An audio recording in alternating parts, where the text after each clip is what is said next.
Friends, మీకు అందరూ తెలుసు, ఈ హెడ్ కానిస్టేబుల్ వెంకటరావు సినిమాకి మీరే వేశారు 5కి 4 స్టార్స్, మేక్ మై షో అందులో 5కి 4.9. ఈ 4 సినిమాల్లో ఈ పండగకి రిలీజ్ అయినట్లు హయ్యెస్ట్ మీరే గుర్తించారు ఇది మంచి సినిమా అని. ఇటువంటి మంచి సినిమాకి థియేటర్లు ఇవ్వకపోతే ఎట్లా చెప్పండి? మీరే అంటారు మంచి సినిమాలు తీయండి, డీసెంట్ ఫిల్మ్. ఇది డెఫినెట్గా డీసెంట్ ఫిల్మ్. మరి దీన్ని చూస్తానికి థియేటర్లు ఇవ్వకపోతే ఎట్లా? ఎక్కడుంది లోపం? ఎట్లా చిన్న సినిమా బతకపోతే? ఇప్పుడున్న ఈ స్టార్లందరూ చిన్న నుంచి పైకి వచ్చిన వాళ్ళే కదా. ఎంతసేపు మీ ముఖాలే చూడాలి జనం, చెప్పండి.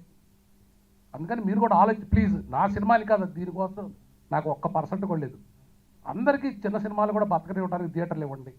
ఈ థియేటర్ మాఫియా వల్ల సినిమా ఇండస్ట్రీకి చెదలపట్టి అన్యాయం అయిపోతుంది. దయచేసి ఇప్పుడన్నా అందరూ ఆలోచించమని నా రిక్వెస్ట్. Thank you.